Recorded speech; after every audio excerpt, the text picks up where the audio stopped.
Welcome once again to digital chemistry. आज का हमारा टॉपिक है Lewis acid and Lewis base identification tips and tricks. जी हाँ फ्रेंड्स, इस वीडियो में हम डिस्कस करेंगे कि किस तरीके से हम इजीली आइडेंटिफाई कर सकते हैं कि ये Lewis acid and Lewis base है। आज हम ऐसी टिप्स एंड ट्रिक्स को डिस्कस करने वाले हैं जिनके ज़रिए आप बहुत इजीली आइडेंटिफाई कर सकते हैं Lewis acid and Lewis base को। चलिए शुरू करते हैं। डिस्कस करते हैं वो टिप्स एंड ट्रिक्स जिसके ज़रिए आप इजीली आइडेंटिफाई कर सकते हैं Lewis acid and Lewis base को। सबसे पहले तो ये जानेंगे कि लेविस एसिड क्या है। An acid is a substance that can accept electron pairs. Lewis के मुताबिक एसिड एक ऐसा सब्सटेंस है जो कि इलेक्ट्रॉन पेयर को एक्सेप्ट करता है। क्यों Lewis acid electron pair acceptor है? फ्रेंड्स याद रखिए कि एसिड जो होता है उसके पास शॉर्टेज ऑफ इलेक्ट्रॉन होती है अपने वैलेंस शेल में, और वो अपने वैलेंस शेल या आउटर मोस्ट शेल को कंप्लीट करने के लिए इलेक्ट्रॉन पेयर को एक्सेप्ट करता है ताकि उसका वैलेंस शेल कंप्लीट हो जाए और वो स्टेबल हो जाए। ठीक है, सेकेंड पॉइंट है हमारे पास कि जो लेविस एसिड होते हैं वो एक्ट एज एन इलेक्ट्रोफाइल। याद रखें कि जो लेविस एसिड होते हैं वो इलेक्ट्रोफाइल के तौर पर बिहेव करते हैं या इलेक्ट्रॉन लविंग बिहेवियर शो करते हैं। क्यों इलेक्ट्रॉन लविंग बिहेवियर शो करते हैं? क्योंकि हम जानते हैं, फर्स्ट पॉइंट में ऑलरेडी हम डिस्कस कर चुके हैं कि जो एसिड होते हैं उनके पास आउटर मोस्ट शेल में इलेक्ट्रॉन की कमी होती है। यही वजह है कि वो इलेक्ट्रॉन लविंग बिहेवियर शो करते हैं, क्योंकि वो इलेक्ट्रॉन को एक्सेप्ट करेंगे और अपने वैलेंस शेल को कंप्लीट करके स्टेबल हो जाएंगे। थर्ड पॉइंट जो कि बहुत इम्पॉर्टेंट है और जिसके ज़रिए हम इजीली आइडेंटिफाई कर सकते हैं लेविस एसिड को, वो ये है कि all the positively charge species और cations are Lewis acid. Friends याद रखिए कि हमेशा हमारे पास जो पॉजिटिवली चार्ज स्पीशीज़ होंगी या कैटाइंस होंगे वो लेविस एसिड होंगे। ठीक है, साथ ही साथ molecules with central atoms which need one और more lone pair of electrons to complete their valence shell are Lewis acid. Friends याद रखिए कि मॉलिक्यूल्स जिसमें सेंट्रल एटम को एक या एक से ज़्यादा लोन पेयर ऑफ इलेक्ट्रॉन की ज़रूरत होती है अपने वैलेंस शेल को कंप्लीट करने के लिए, मीन्स उनके पास सेंट्रल एटम के पास इलेक्ट्रॉन पेयर की शॉर्टेज होती है और वो एक्सेप्ट करेगा इलेक्ट्रॉन पेयर को ताकि अपने वैलेंस शेल को कंप्लीट कर ले, तो ये लेविस एसिड कहलाते हैं। अब जानते हैं कि लेविस बेस क्या है। According to Lewis, an base is a substance that can donate electron pair. Friends Lewis base एक ऐसा सब्सटेंस होता है जो इलेक्ट्रॉन पेयर को डोनेट करता है। अब बेस क्यों इलेक्ट्रॉन पेयर को डोनेट करेगा? फ्रेंड्स दर हकीकत बेस जो होगा वो इलेक्ट्रॉन रिच स्पीशी है, मीन्स इसके पास इलेक्ट्रॉन जो होते हैं काफ़ी ज़्यादा होते हैं, इसका वैलेंस शेल कंप्लीट होता है। यही वजह है कि ये इलेक्ट्रॉन पेयर डोनर है, ये इलेक्ट्रॉन पेयर को डोनेट कर देता है। किसे डोनेट करेगा? लेविस एसिड को। सेकेंड पॉइंट है हमारे पास कि Lewis acid act as a nucleophile.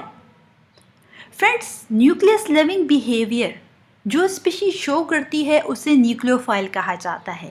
ठीक है, अब ये क्यों न्यूक्लियस लविंग बिहेवियर शो करता है? ऑलरेडी हमने डिस्कस किया कि बेस जो होते हैं वो इलेक्ट्रॉन रिच होते हैं और ये इजीली इलेक्ट्रॉन पेयर को डोनेट कर देते हैं लेविस एसिड को। यही वजह है कि लेविस बेस एक्ट करते हैं एज अ न्यूक्लियोफाइल।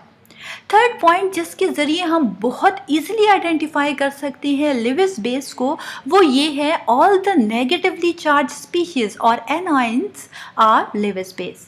फ्रेंड्स याद रखिए कि हमारे पास तमाम जो नेगेटिवली चार्ज स्पीशीज़ होते हैं जिसे एनाइन कहा जाता है वो लेविस बेस कहलाते हैं। और साथ ही साथ एक और इम्पॉर्टेंट पॉइंट ये है कि न्यूट्रल स्पीशीज़ बेयरिंग वन और more lone pair of electrons are Lewis base. वो न्यूट्रल स्पीशीज़ जिनके पास एक या एक से ज़्यादा लोन पेयर ऑफ इलेक्ट्रॉन होता है, मीन्स वो इलेक्ट्रॉन रिच स्पीशीज़ होते हैं, तो वो भी लेविस बेस कहलाते हैं। अब हम डिस्कस करेंगे फ्रेंड्स फर्दर कि हमारे पास जो हमने डिस्कस किया थर्ड पॉइंट में Lewis acid and Lewis base की, कि कैटाइंस जो होते हैं वो हमारे पास लेविस एसिड होते हैं और एनाइंस जो होते हैं वो लेविस बेस होते हैं। साथ ही साथ हमने डिस्कस किया कि जो सेंट्रल एटम किसी भी मॉलिक्यूल मॉलिक्यूल में जहाँ पर इलेक्ट्रॉन पेयर की शॉर्टेज होगी वो लेविस एसिड कहलाएगा, और जो न्यूट्रल स्पीशीज़ होती हैं जिसके पास इलेक्ट्रॉन पेयर जो होता है मौजूद होता है वो हमारे पास लेविस बेस कहलाता है। इनकी एग्जांपल्स हम लेंगे ताकि आप इजीली आइडेंटिफाई कर सकें Lewis acid and Lewis base को। डिस्कस करते हैं few examples of cations and anions ताकि आप इजीली आइडेंटिफाई कर सकें Lewis acid and Lewis base को। Friends, all the positively charge species that are also known as cations are Lewis acid. For example hydrogen ion, silver ion etcetera. Friends, जैसे कि हमने discuss किया कि तमाम वो स्पीशीज जो कि कैटाइंस होंगे मीन्स उनके ऊपर पॉजिटिव चार्ज होगा तो वो लेविस एसिड कहलाते हैं। जैसे आप देख सकते हैं कि हाइड्रोजन के ऊपर भी पॉजिटिव चार्ज है, सिल्वर के ऊपर भी पॉजिटिव चार्ज है, तो इसके ज़रिए आप इजीली आइडेंटिफाई कर सकते हैं कि ऐसी तमाम स्पीशीज़ जो कि कैटाइंस होंगे मींस उन पर पॉजिटिव चार्ज होंगे तो वो हमेशा एसिड होंगे। जबकि दूसरी तरफ अगर लेविस बेस की बात की जाए तो friends all the negatively charge species that are also known as anions are Lewis base. For example hydroxyl ions, fluoride ions, chloride ions etcetera. याद रखें कि तमाम वो स्पीशीज़ जिनके ऊपर नेगेटिव चार्ज होंगे मीन वो एनाइन होंगी। जैसे कि आप एग्जांपल में देख सकते हैं कि हाइड्रोक्सल आयन के ऊपर भी नेगेटिव चार्ज है, फ्लोराइड आयन के ऊपर भी नेगेटिव चार्ज, जबकि क्लोराइड आयन के ऊपर भी नेगेटिव चार्ज है। तो ये तमाम स्पीशीज़ इस तरह की जो कि एनाइंस होंगी वो हमेशा बेस कहलाएंगी। दूसरा इंपॉर्टेंट पॉइंट जो हमने डिस्कस किया वो है molecule with central atoms which need one और more lone pair of electrons to complete their valence shell are Lewis acid. For example boron, fluoride, aluminium trichloride etcetera. Friends, हमने जो important topic एक और discuss किया वो ये कि तमाम वो मॉलिक्यूल्स जिनमें सेंट्रल एटम को एक या एक से ज़्यादा लोन पेयर ऑफ इलेक्ट्रॉन की ज़रूरत होगी अपने वैलेंस शेल को कंप्लीट करने के लिए तो वो हमेशा एसिड कहलाएंगे लेविस के मुताबिक। एग्जाम्पल हमने ली boron trifluoride and aluminium trichloride की। फ्रेंड्स, अगर आप यहाँ देखें तो बोरॉन ट्राइफ्लोराइड में सेंट्रल एटम जो है वो बोरॉन होता है हमेशा, और बोरॉन की वैलेंस शेल में 3 इलेक्ट्रॉन्स होते हैं और इसे अपने वैलेंस शेल को कंप्लीट करने के लिए 8 इलेक्ट्रॉन्स की ज़रूरत है। यही वजह है कि ये इलेक्ट्रॉन जो है डेफिशिएंट है और अपने वैलेंस शेल को कंप्लीट करने के लिए इसे इलेक्ट्रॉन पेयर की या लोन पेयर ऑफ इलेक्ट्रॉन की ज़रूरत है। यही वजह है जिसकी वजह से ये लेविस एसिड कहलाता है। जबकि दूसरी तरफ अल्मोनियम ट्राइक्लोराइड की अगर बात की जाए तो अल्मोनियम जो कि सेंट्रल एटम होगा इस मॉलिक्यूल में और इसके भी वैलेंस शेल में 3 ही इलेक्ट्रॉन्स होते हैं, और हम जानते हैं कि इसे अपना आउटर मोस्ट शेल कंप्लीट करने के लिए जिसे ऑक्टेट कहते हैं 8 इलेक्ट्रॉन की ज़रूरत होती है। तो फ्रेंड्स, ये भी हमारे पास लेविस एसिड है। जबकि दूसरी तरफ अगर लेविस बेस की बात की जाए, जैसे कि हम जानते हैं कि लेविस बेस जो होते हैं वो इलेक्ट्रॉन रिच स्पीशीज़ होते हैं। फ्रेंड्स, यही वजह है कि all the neutral species which bearing one और more lone pair of electrons are Lewis base. ठीक है, for example ammonia, water, ethene etcetera. ठीक है, तमाम वो न्यूट्रल स्पीशीज़ जो इलेक्ट्रॉन रिच हैं। ठीक है, तो फ्रेंड्स वहाँ पर एक या एक से ज़्यादा लोन पेयर ऑफ इलेक्ट्रॉन मौजूद होते हैं ताकि वो इजीली उसे डोनेट कर सकते हैं। जैसे कि एग्जांपल हमने ली अमोनिया की, वाटर की और ईथीन की। ठीक है, वो अब अमोनिया में हमारे पास लोन पेयर ऑफ इलेक्ट्रॉन मौजूद होते हैं, वाटर में भी हम देखें तो लोन पेयर ऑफ इलेक्ट्रॉन मौजूद होते हैं। अगर ईथीन की बात हम करते हैं तो यहाँ पर ये इलेक्ट्रॉन रिच स्पीशीज़ है, यहाँ लोन पेयर ऑफ इलेक्ट्रॉन तो मौजूद नहीं लेकिन ये इलेक्ट्रॉन रिच स्पीशी है और ये एक न्यूट्रल स्पीशी है। यही वजह है कि ये लेविस बेस कहलाते हैं। चलिए एक एग्जाम्पल के ज़रिए हम समझते हैं कि लेविस एसिड और लेविस बेस का रिएक्शन कैसे होगा। एग्जाम्पल में हम लेते हैं अमोनिया को। अमोनिया में हम जानते हैं कि जो सेंट्रल एटम है आप स्क्रीन पर देख सकते हैं वो नाइट्रोजन है। नाइट्रोजन की जो वैलेंस शेल या आउटर मोस्ट शेल होता है वहाँ पर 5 इलेक्ट्रॉन होते हैं, 3 बॉन्ड पेयर ऑफ इलेक्ट्रॉन होते हैं। नाइट्रोजन और हाइड्रोजन जो है बॉन्ड बना रहा होते हैं, आप देख सकते हैं 3 बॉन्डेड इलेक्ट्रॉन्स हैं यहाँ पर, जबकि नाइट्रोजन के पास 1 लोन पेयर ऑफ इलेक्ट्रॉन भी मौजूद है। यही वजह है फ्रेंड्स कि ये लेविस बेस कहलाता है। अब दूसरी तरफ ये रिएक्शन कर रहा है हाइड्रोजन आयन के साथ। ठीक है फ्रेंड्स, अब क्या होगा, इस रिएक्शन के रिजल्ट में नाइट्रोजन जो होगा अमोनिया से ये डोनेट कर देगा ये loan pair of electron hydrogen ion को, और इसके रिजल्ट में हमारे पास क्या होगा, अमोनियम आयन फॉर्मेशन होगी। अब ये जो अमोनियम आयन फॉर्मेशन हो रही है, यहाँ पर कोऑर्डिनेट कोवेलेंट बॉन्ड बनेगा। फ्रेंड्स, कोऑर्डिनेट कोवेलेंट बॉन्ड कब बनता है, जब एक मॉलिक्यूल में से आप देख सकते हैं जो हमारे पास अमोनिया है, यहाँ पर नाइट्रोजन जो है अपना loan pair of electron hydrogen ion को क्या कर रहा है, डोनेट कर रहा है।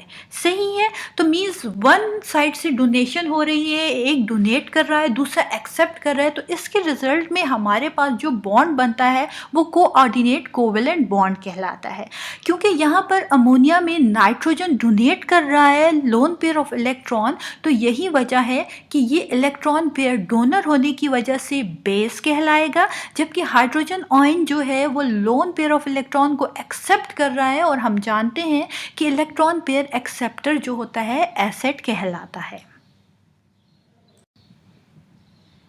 एक और एग्जांपल लेते हैं जिसके ज़रिए आप इजीली अंडरस्टैंड कर सकेंगे Lewis acid and Lewis base को।